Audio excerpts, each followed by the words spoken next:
नमस्कार, मी प्रज्ञा पोवळे. Quick hill प्रस्तुत माझा कट्टा पॉवर्ड बाय चितळे तूप, बँक ऑफ महाराष्ट्र, चंदू काका सराफ jewels, Barva skin therapy, Sonai पशु आहार, छोकरा साबण आणि ग्रीन हार्वेस्ट या विशेष कार्यक्रमात आपल्या सगळ्यांचं स्वागत. गेल्या काही वर्षांमध्ये सोशल मीडिया हा लोकशाहीचा 5वा स्तंभ झालाय. 2024च्या लोकसभा निवडणुकीत वर्चस्व प्रस्थापित केलं ते यूट्यूबनं. यूट्यूब चॅनल ही नवपत्रकारिता झाली आहे आणि यातले महाराष्ट्रातले अध्वर्यू आहेत ज्येष्ठ पत्रकार भाऊ तोरसेकर. तरुणांचं माध्यम म्हणून ओळखलं जाणारं यूट्यूब सारखं व्यासपीठ भाऊ अत्यंत खुबीनं आणि निष्णातपणे हाताळतात. चळवळीतले पत्रकार असणाऱ्या भाऊ तोरसेकरांची पत्रकारिता बहरली ती मराठा आणि मार्मिकमध्ये. पण भाऊ घराघरात पोहोचले ते आधी त्यांच्या जागता पहारा या ब्लॉगमधून आणि नंतर त्यांच्या प्रतिपक्ष या यूट्यूब चॅनलमुळे. पूर्वी राजकारण समजून घ्यायला अग्रलेख वाचले जायचे, पण आता त्यासोबतच समाजातले बुद्धिजीवी लोक भाऊंचे व्हिडिओ सुद्धा पाहतात. राजकारणासारखा क्लिष्ट विषय आपल्या सहज सोप्या भाषेत जनतेला समजावून सांगण्यात भाऊंची हातोटी आहे. उपहासात्मक टीका ही आजकाल दुरापास्त होत चालली आहे. भाऊंच्या बोलण्यात मात्र ती ठाई ठाई दिसते. इतिहासातील राजकीय घटनांचे संदर्भ त्यांना अगदी मुखोद्गत आहेत, पण त्यासोबतच भाऊ चर्चेत असतात ते त्यांच्या निवडणूक अंदाजांमुळे. 2014 आणि 2019ला भाजपच्या यशाचा अंदाज जेवढा पक्षाच्या नेत्यांना नव्हता तेवढा भाऊंना होता.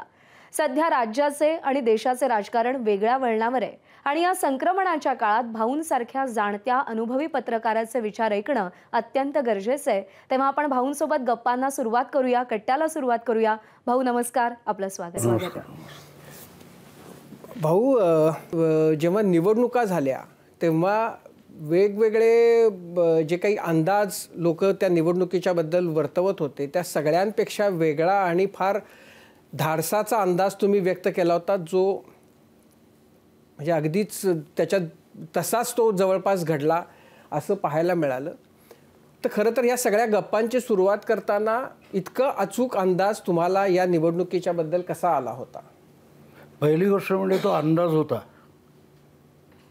पण लोकसभेला माझा अंदाज चुकला होता ना. तेव्हा तो अंदाज असतो हेच लक्षात यायचं. कधी कधी बरोबर. आता अंदाज का चुकतात हा विषय समजून घेतला पाहिजे. इथे लगेच अंदाज चुकला की आता सगळ्या विचारा सेफॉलॉजिस्टची जी काही गेल्या लोक धुलाई झाली ती मी बघतो तेव्हा मला दया येते. खरं तर मी एक जुनी आठवण सांगतो. 10 वर्षापूर्वीची तुमच्याच ABP चॅनेलवर तुम्ही 2014मध्ये विधानसभेचा सेफॉलॉजीचा अंदाज दिला होता. मला आठवतं राजू आणि प्रसन्ना जोशी असे सांगत होते आणि चांदोरकर हे काँग्रेसचे प्रवक्ते चिडून निघून गेले होते.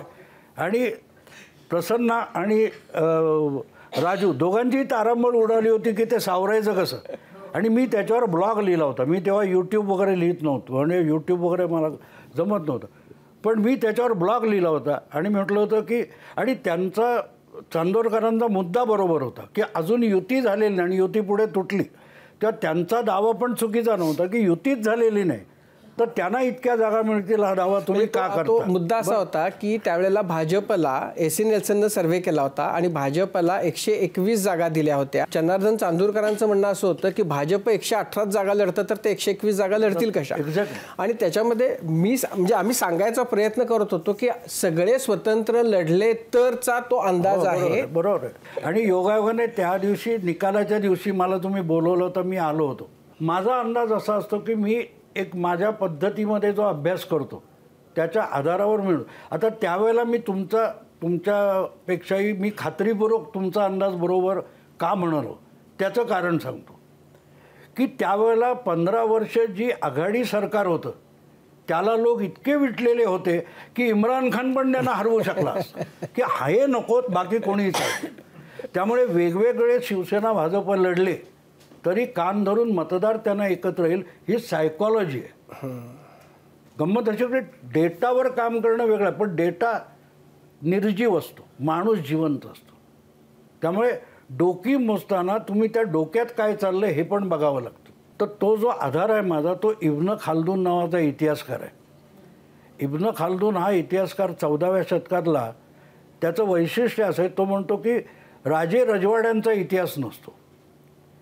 आपण राजे रजवाडे राजघराण्यांचा इतिहास लिहितो हे चूक आहे, कारण राजे रजवाडे घडवणारीच जनता असते. त्यामुळे जनता कशी बदलत गेली हे इतिहासातून आलं पाहिजे. असं म्हणून इतिहासाला एक नवं वळण देणारा तो आहे. आणि त्याच्यात त्याने एक म्हटलेलं आहे की साधारणतः एखादं साम्राज्य निर्माण करणारा जो मूळ संस्थापक असतो त्याचा नातू किंवा पणतू ते बुडवतो. आपल्याकडे राहुल गांधी आले होते, यापेक्षा सोपं काय पाहिजे होतं. इतिहासाचा आधार तो होता आणि म्हणून अंदाज होता तो. आणि त्याचं आणखीन एक कारण सांगतो की मी जो निवडणुकांचा अभ्यास केला होता भारतीय जनता पक्षाच्या, त्यामध्ये 332 जागी भाजप 543 पैकी 332 जागा अशा होत्या की भाजपने कधी ना कधी जिंकल्या होत्या. 5 वेळ जिंकल्या, 2दा जिंकल्या, एकदा जिंकल्या, एकदा हरले, एकदा जिंकले, अशा 32 जागा होत्या. आणि जर त्यांच्याकडे मोदीसारखा पॉप्युलर लीडर असेल तो त्यातल्या 75% जागा मिळवतो. 272. हे सोपं कुठेही सर्वे नाही, काही नाही, काही नाही. हे सिम्पल लॉजिक आहे. हे सिम्पल लॉजिक आहे. आत्ता देखील मी तुम्हाला काल परवा गोंधळलेले आहात तुम्ही सगळे लोक की लोकसभेला असं झालं आणि विधानसभेला का झालं. तर तुम्ही लॉजिक विसरलं आहे. लोकसभेला 2 किंवा 3 चॉईस असतात, विधानसभेला 5 किंवा 4 होतात. मतदारसंघ खाली येतो. कॉर्पोरेशनला 5 किंवा 7 उमेदवार चॉईस असतात. आता लोकसभेच्या निवडणुकीत वंचित बहुजन आघाडीचे स्टेक्स नव्हते, समाजवादी पक्षाचे स्टेक्स नव्हते, OICचे स्टेक्स नव्हते. तो सगळा अँटी BJP म्हणून काँग्रेसकडे जातो किंवा महाविकास आघाडीकडे जातो. बरोबर आहे. त्यामुळे त्यांना दोघांच्याही मतामध्ये 2 लाखांचा फरक आहे, 0.3%चा फरक आहे. पण जागा आलेल्या दिसतात. त्याला क्रिकेटच्या भाषेमध्ये डकवर्थ लुईस म्हणतात. बरोबर आहे. आता तिथे त्याच्यावर त्यांनी किती डोक्यात हवा घालवायची, त्यांनी घालून घेतली हवा. आता हे सिम्पल लॉजिक करायचं असेल मी म्हणेन की लोकसभेचे निकाल लागले तेव्हा महाविकास आघाडी ही स्टुलावर उभी होती. त्या स्टुलाचं नाव समाजवादी पक्ष होतं, त्याचं नाव OIC होतं, त्याचं नाव वंचित बहुजन आघाडी होतं. विधानसभेला ते स्टूल काढून घेतलं. BJP आहे तिथे आहे, महाविकास आघाडी छोटी दिसते. आता बऱ्याच जणांचे असे आरोप आणि आक्षेप आहेत की हे सगळे EVMच्या माध्यमातून घडवलेली सुनामी आहे. तर तुम्हाला मुळामध्ये ही सुनामी येईल असं कशामुळं वाटलं होतं? आता सुनामी येईल असं वाटलं याचं कारण, मी निवडणुकीच्या मतदानाच्या जवळजवळ 15 दिवस आधी धरा तुम्ही, मी सोलापूर, कोल्हापूर, सातारा, सांगली, पुणे हे जिल्हे फिरलो. जतपासून कराडच्या रस्त्यावर एका हॉटेलमध्ये मी बसलो होतो आणि गावठी हॉटेल होतं आणि तिथे असे 3 माणसं बसले होते आणि ते जे बोलत होते ते मी ऐकत होतो आणि मला कुतूहल वाटलं. मी त्यांच्याकडे जाऊन बसलो, म्हटलं मला असं असं ऐकायचं तुम्ही बोलता ते आणि तुम्ही असं का म्हणतात. तर माझ्या लक्षात आलं ते कीर्तनकार प्रवचनकार होते. त्यांना म्हटलं तुम्ही भाजपचा प्रचार, आम्ही भाजपचा नाही म्हणा, आम्ही हिंदुत्वाचा प्रचार करतो. म्हटलं काय प्रचार करा. ते म्हणाले आम्ही, आणि लक्षात ठेवा हिंदुत्व, तो कीर्तनकार हा पहिला गोष्ट समजून घ्या की तो गावात जातो, त्या गावाच्या 4-5 पंचक्रोशीतले 1500 लोक त्याच्यासमोर बसलेले असतात. तो 3-4 तास त्यांच्याशी इंटरॅक्ट करतो. मोदी नाही आहे, आला 1 तास भाषण केले आणि गेलं असं नाही आहे. हा माणूस त्या समोरच्या गावकऱ्यांशी 3-4 तास इंटरॅक्ट करतो आणि त्यामुळे तो त्यांना अधिक प्रभावित करू शकतो. आणि ही माणसं ग्रामीण भागामध्ये यावेळची निवडणूक ही पुढची पंढरपूरची वारी होईल की नाही यासाठी आहे. पुढचा चातुर्मास करायचा की नाही याचा निर्णय घ्यायचा आहे हे ते लोक सांगत होते. जर सरकार त्यांचं आलं तर वक्फ आलं, गेलं सगळं, पंढरपूर पण जाईल. बटेंगे तो कटेंगे हे त्यांनी कुठपर्यंत नेऊन पोचवलं बघा. आपल्याला इथे माहीत नव्हतं, मलाही माहीत नव्हतं. योगायोगाने त्या छोट्या हॉटेलमध्ये जेव्हा त्यांच्याशी इंटरॅक्ट झालो तेव्हा ते म्हणाले आम्ही हे सगळं सांगतो कारण आमचं पोटपाणी सेक्युलरिझमवर नाही आहे, आमचं पोटपाणी प्रवचनावर आधारित आहे, कीर्तनावर आधारित आहे, धर्मावर आधारित आहे. मी पुण्याला आल्यानंतर चेक केलं तर पंढरपूरमध्ये 4 महिन्यापूर्वी, इलेक्शनच्या 4 महिन्याआधी कीर्तनकार 4000 कीर्तनकारांचं एक परिषद घेतली होती आणि त्यातून हा मेसेज खालपर्यंत गेला होता. पण गंमत अशी की सकाळी 9 वाजता संघातला कोणी पत्रकार परिषद घेत नाही, त्यामुळे तुम्हाला हे कळू शकत नाही. आता हेच तुम्हाला साध्या निसर्गाच्या गोष्टी सांगायचं की समुद्राच्या लाटा आपण बघतो, त्या लाटा आपण बघतो तेव्हा त्या अशा उसळलेल्या दिसतात, पण साधारण अर्धा किलोमीटर समुद्रात खाली गेलात तर समुद्र शांत असतो. आपण त्याला जग समजलो किंवा समुद्र समजलो तर आपली गल्लत होतो. समुद्र खवळलेला नसतो, त्याचा वरचा भाग खवळलेला असतो. आणि तसं मला हे मी डुबकी मारली म्हणून कळलं नाही तर मलाही कळलं नसतं. भाऊ, ही जी डुबकी मारणं आहे ती तुम्ही जर्नलिझममध्ये सुद्धा आता ही एक वेगळी डुबकी मारलीत. तुम्हाला आपल्याला अशी डुबकी मारता येते याचा आधीपासून अंदाज होता की आपण सोशल मीडियावर यूट्यूब करावं आणि त्यानं म्हणजे जेव्हा सगळे म्हणजे मोदी आणि BJPला धोपटत असताना आपण ती बाजू लोकांच्या समोर आणावी, हे कसं कसं सुचलं किंवा कसं? आता BJPची बाजू मी घेतो आहे, जो आरोप आहे तर तो आरोप मी स्वीकारतो. मला मोदी आवडतो हे मी लपवत नाही. पण तुम्ही भक्त आहात? हां, भक्त आहात? हो, भक्त म्हणायला हरकत नाही, कारण त्याच्या इतका चांगला देव दुसरा आणून द्या, मी त्याचा भक्त होतो ना. दुसरा भाग तुम्ही म्हणाले की यूट्यूब जे आहे हा ॲक्सिडेंट आहे. लॉकडाऊन जेव्हा सुरू झाला तर सगळेच घरात अडकले होते आणि मला असं वाटलं की ही वेळ अशी आहे की लोकांना धीर दिला पाहिजे. लोकांना काही कळत नाही काय करायचं आणि मी फेसबुक लाईव्ह करत होतो. तर आमचा जावई जेव्हा अगदी मार्चमध्ये 22 मार्च वगैरे काहीतरी ते तिकडे उद्धव ठाकरे करत होते, इकडे तुम्ही करत होतात ना. उद्धव ठाकरे हां करत असतील ते, म्हणजे ते उद्धव ठाकरे तेव्हा करत होते का मला माहीत नाही, पण मी जे सुरू केलं ते इमिजिएट लॉकडाऊन लागला त्याच्या दुसऱ्या दिवसापासून मी ते फेसबुक लाईव्ह करत होतो. तर आमचा जावई काय म्हणाला, ते काका म्हणाला हे आपण ह्याच्यावर टाकू, यूट्यूबवर टाकू. म्हटलं मला नाही कळत आणि मला अजूनही कळत नाही. मी बडबडू शकतो, बाकी मला काही कळत नाही. तर त्यांनी ते सुरू केलं. मग त्यामुळे विचारलं तर मी म्हटलं प्रतिपक्ष नाव होतं आणि ते प्रतिपक्ष नाव कोणाचं होते? आयडिया तुमचीच होती? हो, प्रतिपक्ष म्हणजे एंटायर मीडियाचा दुसरा एक पक्ष आहे तो भाऊ तोरसेकर आहे. आणि म्हणून मला त्याच्यावर मेहनत घ्यायला लागते की कुठे कुठे आलं आणि कुठचा पैलू आलेला नाही. मी तुम्हाला आत्ता उदाहरण सांगतो की 31 ऑगस्ट 2021 अमेरिकेचा शेवटचा सैनिक अफगाणिस्तानातून गेला. सगळ्यांनी दिलं, सगळं दिलं. मला सारखं खटकत होतं की हे जर गेले तर काय असं टाईम टेबल ठरवून गेलेत ना, म्हणजे 3-4 महिने आधी निघायचं हे ठरलेलं होतं लास्ट डेट.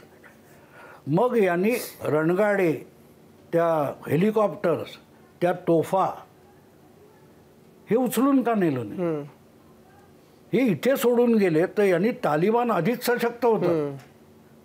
मला ते लॉजिकली पटत नव्हतं की तुम्हाला तालिबानांना संपवायचं आहे, दुबळं करायचं आहे की काय करायचं. 15-20 दिवस विचार करून मला लक्षात आलं की ही गडबड आहे. यांनी तालिबान अधिक सशक्त होतात तर ते पुढे पुढे जातील, तर ते इराणच्या बाजूला जातील, सीपेक चायनाच्या बाजूला जातील किंवा पाकिस्तानच्या बाजूला जातील. म्हणजे ह्या 3 देशांना डोकेदुखी करतील. अमेरिका विसरून जातील ते. पण मग याचा फायदा अमेरिकेला काय इराणच्या बाबतीत आहे की इराण त्यांचा शत्रू आहे. आणि मी त्याच्यावर हिंदीत व्हिडिओ केला होता की अमेरिका हे असं सगळं सोडून का गेली. तर त्याच्यामागे मला अजित डोवालचं डोकं दिसतं. हा मी 27 सप्टेंबर 2021ला केलेला व्हिडिओ आहे. आत्ता तालिबान करताना तुम्हाला दिसतंय. आता हे मला स्वप्न पडले का, ही भविष्यवाणी काय?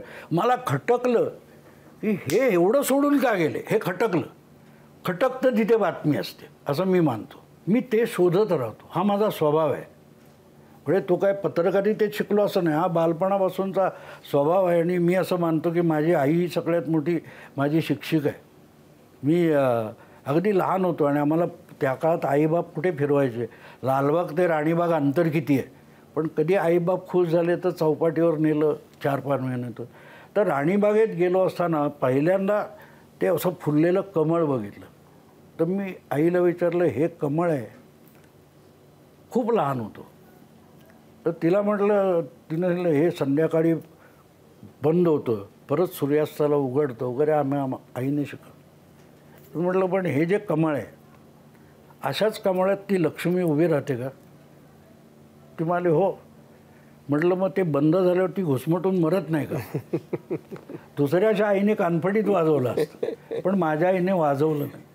ती म्हणाली मी कधी शाळेत गेली नाही, तू शिकलास की मला हे समजव. तिथून कुतूहल मुलाचं टिकवलं पाहिजे, आणि म्हणून मी तिला पहिली शिक्षिका मानतो.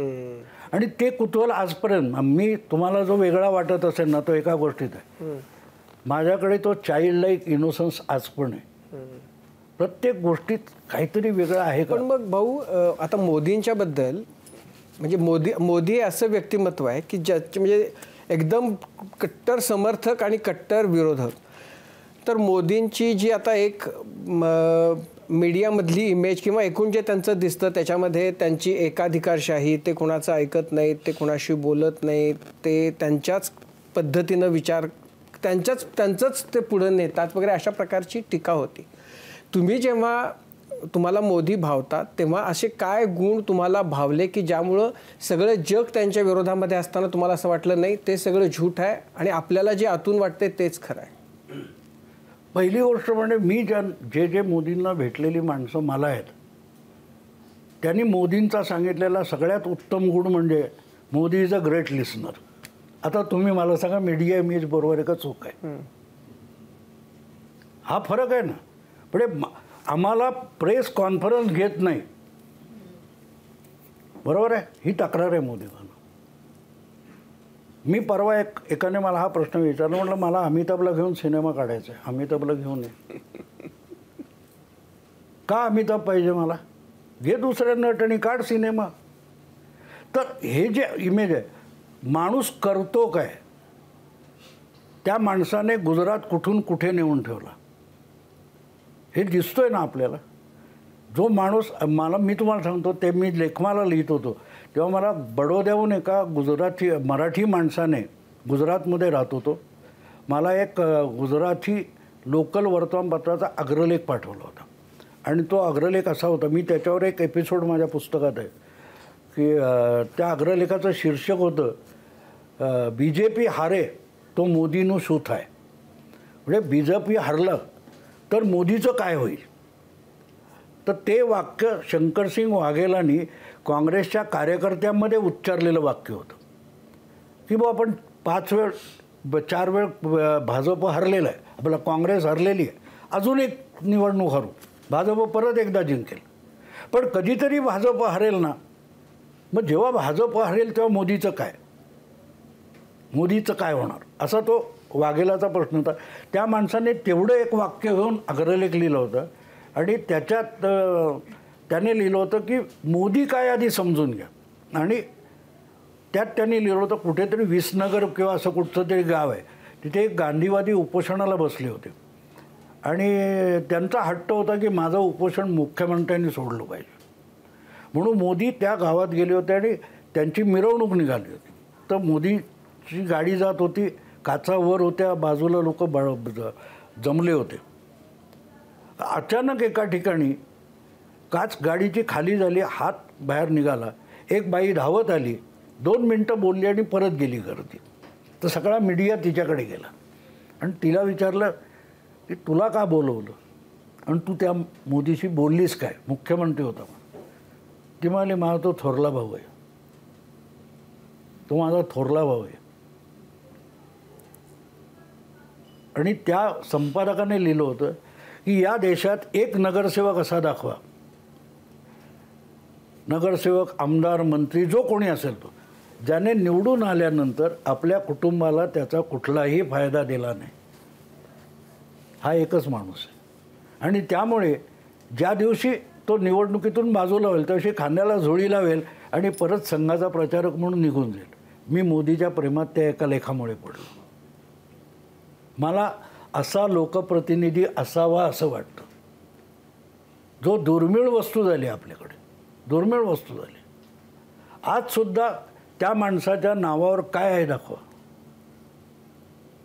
मग असा माणूस आपल्याला नको का नको. ते एक किस्सा थोडासा गमतीशीर सांगतो म्हणजे तुमच्या लक्षात येईल. अत्र्यांचा किस्सा आहे. जो वसंत मोरे म्हणून माझा कलीग होता, सिनियर होता मराठामध्ये आणि तो अगदी नवा होता. म्हणजे मी मराठात नसतानाची गोष्ट आहे.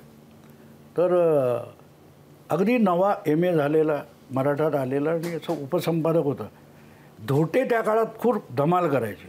तर धोटे एकदा आले आणि अत्र्यांना म्हणाले मी धारावीत अमुक केलं तमुक केलं, माझी अशी बातमी द्या. अत्र्यांचा धोटेवर राग होता की हा मुंबईत का लुडबुडतो, तू तिकडे जा. तर त्याने अरे वा बेल वाजवली, पिऊन आला, अरे कोण आहे त्याला बोलो. विश्वनाथ मोरे गेला, म्हणलं हे असं आहे, हे घ्या 8 कॉलम हेडलाईन करा. बरोबर. तर विश्वनाथ मोरे साहेबांना, विश्वनाथ का वसंत, विश्वनाथ मोरे, तो काय पुढे लोकसत्तेत होता. तर विश्वनाथ आला बाहेर, मान मोडून लिहित बसला. अत्रे धोटे गेले. अत्रे दुपारी जेवायला वर गेले, शिवशक्तीत खाली आले. परत बघताय तर काय करताय म्हणा, तुम्ही ते धोटेंचे मूर्ख माणूस आहे, एक अक्षर छापू नका. आता याला कळलं ना काय. त्यानं आपलं गुंडाळ ड्रॉवरमध्ये ठेवलं. 4-5 दिवसांनी धोटे आले. तर म्हटलं काय काय सांगा म्हणा, काय मूर्ख माणसं भरली. त्यांनी परत या मुलाला बोलू नका, तुम्हाला काय सांगितलं होतं असं. विश्वनाथ बोल नका. जर झालं तो उद्या टाका. बरं. तो विश्वनाथ मोरे जाम डिस्टर्ब झाला. त्याला आपण आपली काही चूक आहे. तो वसंत मोरे तुम्ही म्हणाला, ते वसंत मोरे सिनियर होते. तर रात्री वसंत मोरेला त्यांनी सांगितलं, विश्वनाथ ते की असं असं झालं आहे. तर मला मधल्यामध्ये तू मूर्ख आहेस म्हणून. अरे पण मी कसं काय मूर्ख. तो म्हणा तिथे आज जायचं, घ्यायला घ्यायच्या पडलेल्या कुठल्या, आणि साहेबांना दाखवायचं हे काय तयार आहे, जाहिराती होत्या म्हणून मागे राहिलं. 4 दिवसांनी परत तोच प्रसंग घडला आणि आले धोटे. याला परत बोलवलं. हा आणि केबिनमध्ये घुसल्या आपण बोलायचं, नाही तर साहेब बोलायला देत नाही. हे काय तयार आहे म्हणाले, जाहिराती पण असं बरं जावं. मग धोटे गेले, ह्याला परत बोलवलं. हरामखोर म्हणाले, कुणी करायला सांगितलं. तू म्हणून नाही मी ते अरे वा बसा म्हणाले. आणि नाना वैद्य म्हणून खजिनदार होते आपलं काय ते अकाउंटचे, त्यांना बोलवलं, ह्या मुलाला 100 रुपये बक्षीस द्या, कामाला नाही. पण मुद्दा त्या गोष्टीत काय होता, विश्वनाथ आत गेला, बोल नका. बोलला तर खरं बोलेल ना. मोदीच्या बाबतीत नेमकं ते आहे, बोल नको. कोणाची बोलायची दिशा नाही, मी बोलून दाखवलं. कळलं. खरं तर तुम्ही आता तुमची बाजू सांगताय की काय पद्धतीचे व्हिडिओज असतात. आमचा अनुभव आहे की साधारणपणे ज्येष्ठ नागरिक म्हणा सगळेजण तुमचे व्हिडिओज बघत बसलेले दिसतात.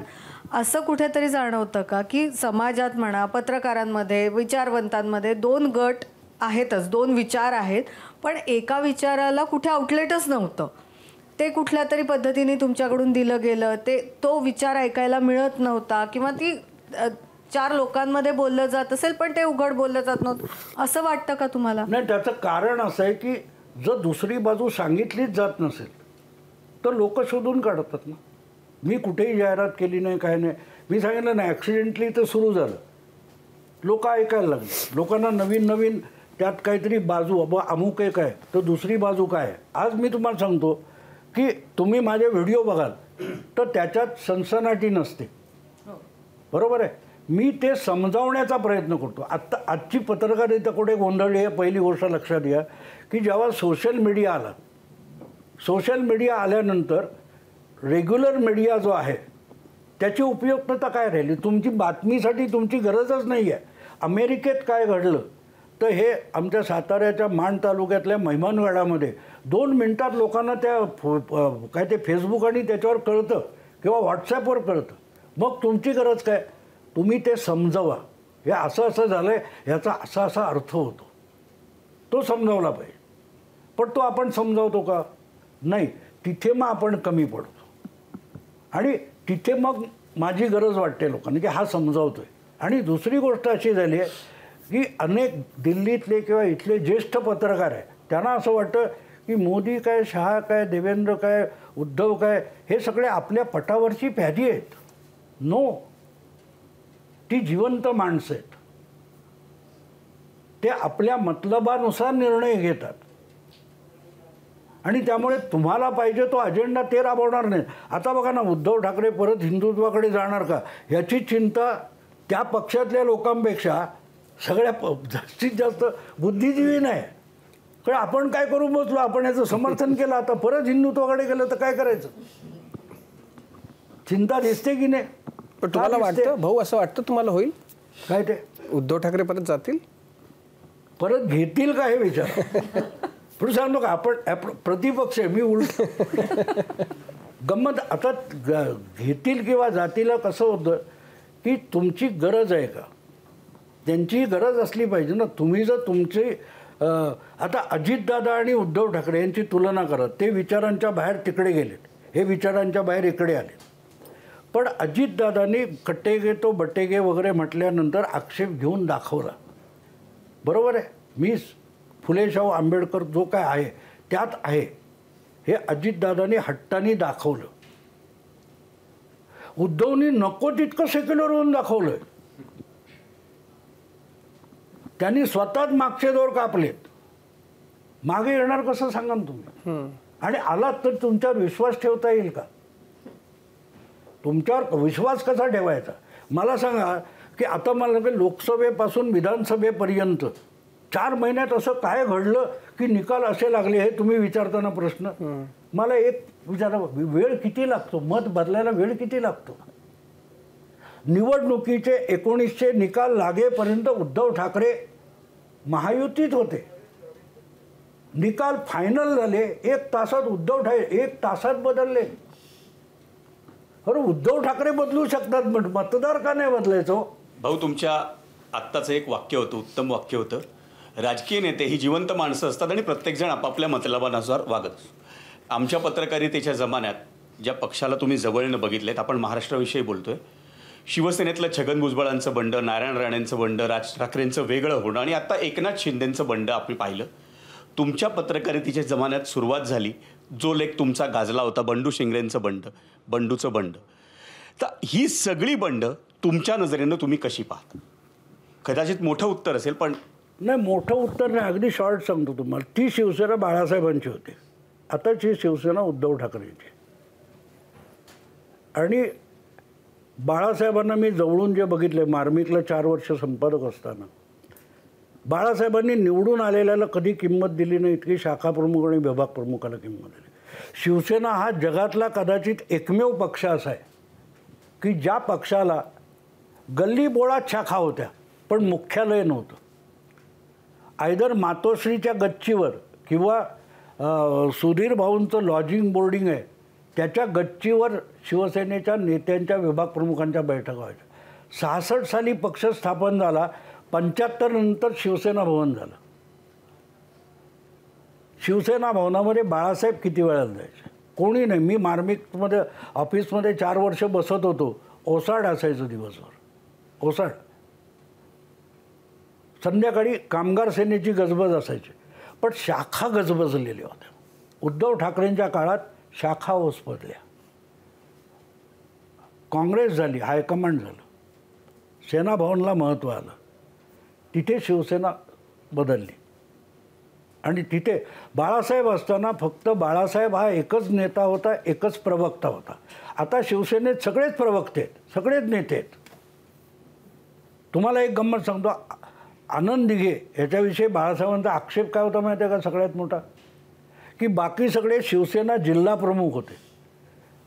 आनंद दिघेच्या लेटर हेडवर ठाणे जिल्हा शिवसेना प्रमुख असं होतं इथे. आणि एकदा कशावरून तरी चर्चा वाद झाला आमचा, तर मी बाळासाहेबांना म्हणालो की काहीतरी ते बोलले होते, म्हटलं हे बोलायची गरज नव्हती. तर म्हटलं का, काय झालं, म्हटलं तुमचं पक्ष निवडणुका लढवतो, मतं जातील, शिवसेना प्रमुख पदाची निवडणूक होत नाही, लक्षात घ्या. हे म्हणाले मतं नाही मिळालं तर जोशी, सुधीर भाऊ, नवलकर पडतील. मी कुठे पडणार आहे. मी बोललो ते चूक आहे का बरोबर सांग. मतांची पर्वा नव्हती. आणि आजचे पक्षप्रमुख हे मुस्लिम मतांसाठी फार वक्फचं समर्थन करायला निघाले. तिथे कळेल शिवसेनेत बंड झालेलं नाही, शिवसेनाच बदललेली आहे. शिवसेना बदलली आणि जे ज्यांची हयात गेली शिवसेना संपवण्यासाठी आपली बुद्धी आणि लेखणी खर्च करण्यात, ते लोक जेव्हा शिवसेना वाचवायला जातात तेव्हा शिवसेना ऑलरेडी संपलेली असते. भाऊ, आपण ठाकरेंबद्दल बोलतोय, शिवसेनेबद्दल बोलतोय आणि त्याच वेळी विचार येतो राज ठाकरेंचा. म्हणजे या विधानसभा निवडणुकांमध्ये राज ठाकरे ब्लॅक हॉर्स ठरतील अशी अनेकांची अपेक्षा होती, पण या विधानसभा निवडणुकीत एकही आमदार त्यांचा निवडून आला नाही. गेल्या 14 वर्षात पक्षानं काहीच कमावलं नाही असं म्हटलं तरी ते गैर ठरू नये. कुठे चुकतंय नेमकं? तुमच्यातला पत्रकार कसं पाहतो याकडे? मी आशावादी आहे राज ठाकरे. मी आशावादी आहे. याचं कारण आता त्यांनी तुम्ही 66 पासून 86 पर्यंतचे किंवा रादर 75 पासून 85 पर्यंतचे बाळासाहेब बघितले नाहीत. तुम्ही पॅन महाराष्ट्र झालेले हिंदू हृदय सम्राट बघितले, पण त्याच्या आधीचे बाळासाहेब तुम्ही बघितलेले नाही. त्याच्या आधीची शिवसेना बघितली. 72च्या निवडणुकीमध्ये प्रमोद नवलकर हा आमदार निवडून आला. त्यानंतर एकदम 85मध्ये छगन भुजबळ हा आमदार निवडून आला. मध्ये 78च्या निवडणुका झाल्या, 80च्या निवडणुका झाल्या ब्लँक. मुंबईमध्ये 30, 35, 40 नगरसेवक येत होते, पण आमदार येत नव्हता. पण बाळासाहेबांनी सस्टेन केलं होतं. त्यावेळेला 86च्या ऑक्टोबरमध्ये शरद पवार काँग्रेसमध्ये गेले नसते तरी शिवसेना तुम्हाला दिसली असती का, हा प्रश्न आहे. कारण व्हॅक्यूम तयार झाला महाराष्ट्रामध्ये विरोधी पक्षाला. आणि शरद पवार निघून गेले, पण जनता दल, तुमचा जनता पक्ष, तुमचा रिपब्लिकन पक्ष, शेतकरी कामगार पक्ष, हे इतके पवारांच्या मागे मागे मागे संजय राऊतसारखे गेलेले होते की आपण कुठल्या पक्षाचं होतं हेच त्यांना विसरलं. आणि त्यामुळे पवार उठून काँग्रेसमध्ये गेल्यानंतर हे सगळे पक्ष हे जत्रेत हरवलेल्या मुलासारखे झाले. आणि त्यामुळे ती जागा या पक्षांनी घ्यायची ठरवली असती तर शिवसेना वाढली नसती. कारण त्यांचा बेस अँटी काँग्रेस होता. तो बेस, तो वर्ग शोधत होता. तिथे बाळासाहेब त्या व्हॅक्यूममध्ये गेले. राज ठाकरेला उद्या तशी व्हॅक्यूम मिळाली तो शूटअप होईल. त्याच्याकडे ती सगळी क्षमता आहे. सांगायचं हेतू, जेव्हा हे होतं ना तेव्हा असं सुसाट होतं. सुसाट म्हणजे तेव्हा शिवसेना संपली असं म्हणत होते लोक, पण शिवसेना बाउन्स बॅक झाली. मग हिंदुत्व त्यांनी अंगावर घेतलं, हिंदुत्वाचं भूमिका घेतली. पण किती लोकांना माहिती आहे, हिंदुत्वाचा झेंडा बाळासाहेबांनी खांद्यावर घेण्याच्या 4 महिने आधी बाळासाहेब कम्युनिस्ट होणार होते. माहिती आहे तुम्हाला? नाही नाही नाही. कॉम्रेड डांगेंचे जावई बानी देशपांडे आणि कम्युनिस्ट प्रकाशक वावी भट हे त्यांना दास कॅपिटल शिकवायला 1.5 महिना वातोश्रीवर जात होते. अचानक असं झालं की तो रवींद्र म्हात्रे नावाचा आपला डिप्लोमॅट आहे, लंडनला होता, त्याची ह्या JKLFच्या लोकांनी मर्डर केली. आणि तेव्हा ते खवळले होते की त्याची हिंदू म्हणून मर्डर केली, तर चला आता हिंदूंची आघाडी बनवू म्हणून बाळासाहेबांनी एक बैठक घेतली. त्याच्यात आलेले बैठकीनंतर गेले, राहिलं कोणतं हेच, आणि ते हिंदुत्ववादी झाले. पण 3 महिने आधी ते कम्युनिस्ट होणार होते. आता ही माहिती नसेल ना, ते सगळे जाणकार तुमच्याकडे येतात शिवसेनेवर प्रचंड काय काय बोलायला. भाऊ, खरं तर 2019 ते आता 2024 हे 5 वर्ष आपल्या महाराष्ट्रासाठी प्रचंड उलथापालथ वाले होते. म्हणजे आपण 2-2 पक्ष फुटलेले पाहिले, त्यात सगळ्या कोर्ट केसेस पाहिल्या, 6 पक्ष झाले, पहाटेचा शपथविधी, दुपारचा शपथविधी, आपण सगळं पाहिलं. तुम्ही संयुक्त महाराष्ट्राच्या लढ्यापासून महाराष्ट्राची निर्मिती तिथपासूनचं राजकारण बघत आले. तुम्हाला या सगळ्या कालावधीतलं सगळ्यात आश्चर्य किंवा धक्का वाटणाऱ्या राजकीय घडामोडी कुठल्या वाटतात की याच होत्या, म्हणजे 2019 नंतरच्या? ते खूप होते. आता आपण तुमचा आवडता शब्द आहे ऑपरेशन लोटस, पण यशवंतरावनी पण ऑपरेशन लोटस केलं होतं ना.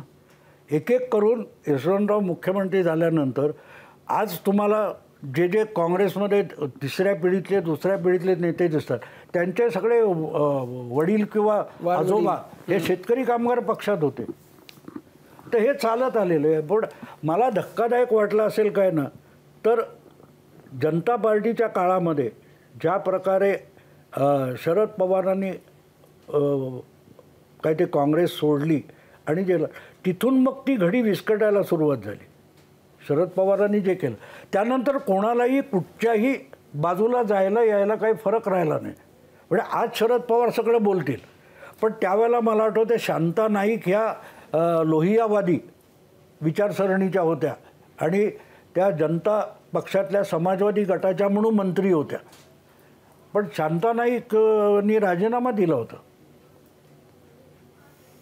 पण जनसंघाचे लोक असताना सुद्धा जे उरलेल्या समाजवादी 3 मंत्री होते, जगन्नाथ जाधव, सदानंद वर्धे, त्यांनी राजीनामा दिला नव्हता. ते जनसंघीय ज्याच्यामुळे जनता पार्टीमध्ये दुफडी झाली, तो जनसंघ पवारांना चालत होता. मग आता पवारांचं फुले शाहू आंबेडकर म्हणजे काय? तर ती सगळी वैचारिक बाजू जी आहे ना ती सगळी खिळखिळी होत गेली. आणि दुसरी गोष्ट, हळूहळू करत चळवळी संपल्या, चळवळी मारल्या गेल्या आणि चळवळी मीडियापुरत्या मारल्या. तुमचा कॅमेरा ऑन होतो, हात घोषणा वगैरे सुरू होतात, कॅमेरा बंद झाला, संपलं सगळं संपतं. जरांगे पाटील काय बघा ना, जरांगे पाटील हा विषय काय राहिला आहे मला सांगा. गेल्या आठवड्याभरामध्ये 15वड्यामध्ये जरांगे पाटील 2 नंबर, सुरेश धस 1 नंबर. सगळी आंदोलनं ही मीडियाच्या हातात गेलेली आहे. आणि मला हे सुद्धा नवल वाटत नाही. तुम्ही जर बघाल तर सिटीजन केन नावाचा सिनेमा आला होता, ज्याच्यावरून आपल्याकडे मैं आजादू म्हणून सिनेमा काढला होता. हे सगळं कसं मॅनेज असतं हे तुम्हाला त्याच्यात बघता येतं. तर त्यामुळे आपल्यालाही माहिती नसतं आपण किती वापरले जातो, किती वापरले जातो. ह्या आत्ताच्या पण विधानसभा निवडणुका मलाही पटलं नव्हतं की अजितदादाला का घ्यावं, पण ज्या पद्धतीत ह्या गोष्टी मॅन्युप्युलेट केल्या जात होत्या त्या पद्धतीत त्यांनी 132पर्यंत भाजपने जी जंप घेतली त्यासाठी इतक्या मायन्यूट लेव्हलवर प्लॅनिंग केलेलं. किती लोकांना ह्याचा काय ते सुगावा घेण्यासाठी जावं असं वाटतच नाही. आपण प्रेस कॉन्फरन्सवर ते मर्यादित होऊन गेलो. ह्या बातम्या काढाव्यात, शोधाव्यात. कुठे वेळ कशाच्या आधारावर एवढं ठामपणे बोलत आहेत. म्हणून मी तुम्हाला मगाशी जे बोललो ना की देवेंद्र ठणाणा बोंबलत होता की 2 लाख आणि 0.3% ह्याचा किती पत्रकारांनी शोध घेतला सांगा ना मला. तिथे बातमी हुकते. आणि म्हणून मग तुम्ही जे म्हणता की धक्कादायक गोष्टी वाटतात, तर ह्या धक्कादायक तिथे शरद पवारांनी ते जे केलं की म्हणजे मला आठवतं की वसंतदादांना आणण्यासाठीच मुळात शंकरराव चव्हाणांच्या विरुद्ध बंड झालं होतं आणि ते नेतृत्व शरद पवार करत होते वसंतदादांना 77मध्ये मुख्यमंत्री करायला. आणि त्यावेळेला मी तेव्हा ब्लिट्झमध्ये काम करत होतो आणि हिंदी ब्लिट्झमधला तो नवटियाल किंवा शमशुल इस्लाम वगैरे ते जे पत्रकार होते ते शालिनीताई पाटलांचे फार लाडके होते आणि ते तिथल्या घडामोडी येऊन आम्हाला सांगायचा तो की कसं. तर ते आम्ही तिथे कसे आकड्यांमध्ये काँग्रेस हरलेली नाही वगैरे मी मांडलं होतं. तो म्हणाला भाऊ ये आकडे हम बाद में इस्तेमाल करेंगे. म्हणजे शंकररावाला कंडेम करायला हे आकडे उपयोगी आहेत. म्हणजे आहेत ते आता चाललंय ते, पण काँग्रेस हरलेली नाही हे सांगायला तुझे आकडे वापरणार हे तो शमशुल इस्लाम मला सांगत होता. पण ते झाल्यानंतर ज्या पद्धतीत बराच इतिहास आहे, राजाराम बापू वगैरे होणार होतं, पण ते धक्कादायक होतं. शरद पवारांसारखा मी असं मानतो नेहमी की टॅलेंट जे असतं ते तुमच्या गरजा भागल्यानंतर तुमचं नसतं, ते समाजाचं असतं. शरद पवार हा अत्यंत टॅलेंटेड माणूस आहे, पण टपोरीगिरी करण्यात सगळं आयुष्य खराब केलं. आणि ते नुकसान शरद पवारांचं किंवा पवार घराण्याचं नाही आहे, ते महाराष्ट्राचं नुकसान आहे. की महाराष्ट्रामध्ये मोदींनाही मागे टाकू शकेल असा नेता होता ना, पण त्याचं पोटेन्शियल वापरलंच गेलं नाही. माझा पवारांवरच्या टीकेचा राग आहे मी सांगतो, कारण हे माझं टॅलेंट आहे, माझा हक्क आहे त्याच्यावर. आणि मग ते घरात आपल्या असताना 4 मुलं असतात, जे मूल हुशार आहे त्याचे टक्के कमी झाले की आपल्याला राग येतो. माझा पवारांवरचा राग तो आहे की ज्याचं जे टॅलेंट आहे ते वापरलं गेलं पाहिजे आणि त्या दृष्टीने त्याच्याकडे बघितलं गेलं पाहिजे. पण दुर्दैव असं आहे की मराठी मीडियाने, मला असं वाटतं की मराठी मीडियाने पवारांना बिघडवलं फार म्हणजे त्यांच्या चुका कान धरून सांगायला पाहिजे. तर पवार हा माणूस ट्रॅकवर राहिला असता आणि महाराष्ट्राचा पंतप्रधान होण्याचा चान्स असलेला तो एक माणूस होता ना. असा माणूस चुकून आपल्या वाट्याला येतो आणि मग त्यांनी त्यांचं टॅलेंट घालवलं असेल तर ते सगळं बिघडायला मला असं वाटतं तिथून सुरुवात झाली. म्हणजे राजकारणातल्या सभ्यतेची ओहोटी ही तिथून सुरू झाली. तुम्ही जेव्हा ब्लॉग नाही हल्ली तर यूट्यूबवर व्हिडिओ करता, तर तुम्ही काय तुमची पद्धत आहे? तुम्ही आधी विचार करता, मुद्दे लिहिता, विषय काय घ्यायचा कसा ठरवता? 3 पॅड आहेत हां, आणि त्याच्यावर गेल्या 4.5 वर्षातली हेडिंग तुम्हाला तेवढंच असतं ते हेडिंग. आणि हे अनेकांना खरं वाटत नाही. दिल्लीत मला बापट म्हणून एक स्टॅटिस्टिकल इन्स्टिट्यूट वगैरे आहे काहीतरी, त्यांना खरं वाटेल ना, तेव्हा आले होते बघायला. म्हटलं हे घ्या तुम्हाला सगळे विषयांचे. मला हेडिंग करतो आधी मी आणि माझ्या डोक्यात तो विषय असतो त्याप्रमाणे मी मांडत जातो. पण एक त्रुटी अशी की बोलण्यात आणि लिहिण्यामध्ये मोठा फरक आहे. लिहिण्यामध्ये जेवढं चांगलं लिहू शकतो तेवढं नाही बोलू शकत. मेंदू आणि तोंड जितकं जोडलेलं नाही त्याच्यापेक्षा मेंदू आणि हात जोडलेलं आहे. म्हणून मी आत्ता पण अश्वमेध 2024 म्हणून पुस्तक लिहिलं मोदींच्या इलेक्शनच्या आधी 2 म्हणून आग्रह होता म्हणून ते लिहिलं. तर ते पण पुस्तक मी कुठचंही नाही, फक्त प्रत्येक चॅप्टरचं हेडिंग लिहिलं होतं आणि सुरू केलं. तुम्ही मगाशी म्हणालात की तुम्ही मोदींचे भक्त आहात कारण त्याच्यापेक्षा जास्त वेगळा मोठा देव तुम्हाला दिसला नाही. तुम्हाला मोदींच्या बद्दल काय वाटतं? पुढच्या 20, 25, 50 वर्षांनंतर मोदींची काय ओळख काय असेल भारतामध्ये? हा प्रश्न मला असं वाटतं की मोदींचं ध्येय असं आहे की 2050-2070 नंतर भारतीय चलनावर मोदींचा फोटो असावा, हे त्या माणसाचं उद्दिष्ट आहे असं मला वाटतं, जो गांधींचा आहे आज. त्यामुळे मग म्हणजे अशा कोणत्याही मोठ्या नेत्याला जे काही विरोध करायला लागतात सहन, त्यामुळे ते होत आहेत? नाही, अर्थातच आपल्याकडे बापजाद्यांनी म्हणून ठेवलं ना, देव पण येण्यासाठी टाकीचे घाव सोसावे लागतात. पत्रकारिता हे नित्य नूतन असं क्षेत्र आहे. रोजची आव्हानं नवी आहेत, रोजच्या बातम्या नव्या आहेत आणि या सगळ्या. 1 मिनिट, पत्रकारिता म्हणजे काय सांगतो. आता तू लग्न झालेले तुझं किंवा तुमच्यातले मुलं तुम्हालाही होतील किंवा झालेली असतील, 2.5-3 वर्षानंतर पोराला शाळेत घातलं ना की ते घरी येतं ना, बरं आई आज ना, पत्रकारिता तिथून सुरू बरोबर आहे. कारण त्याच्याकडे पण न्यूज असते, कारण सांगण्यासारखं काही आहे आणि ऐकणारा कोणतरी आहे, तोपर्यंत पत्रकारिता अनादी अनंत चालू. पत्रकारितेतली हीच नाविन्यता ज्यांना जपता येते ते पत्रकारितेत टिकून राहतात आणि त्याचं उत्तम उदाहरण तुम्ही आहात. या वयामध्ये पत्रकारितेप्रती जी पॅशन आहे, जे डेडिकेशन आहे, ते खरंच अनुकरणीय आहे आम्हा सगळ्यांसाठीच. कोणत्याही प्रश्नाचं उत्तर देताना पत्रकारितेत WH क्वेश्चन्सने उत्तर द्यायला लागतं.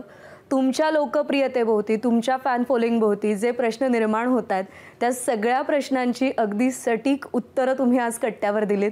आज कट्ट्यावर आलात त्याबद्दल अगदी मनापासून आभार. आणि यासोबतच क्विक प्रस्तुत माझा कट्टा पॉवर्ड बाय चितळे तूप, bank of Maharashtra, चंदूकाका Saraf jewels, बरवा स्किन थेरपी, सोनाई पशु आहार, छोकरा साबण आणि ग्रीन हार्वेस्ट या विशेष कार्यक्रमात आत्ता इथेच थांबूया. प्रत्येक बातमीच्या अपडेटसाठी पाहत रहा ABP माझा.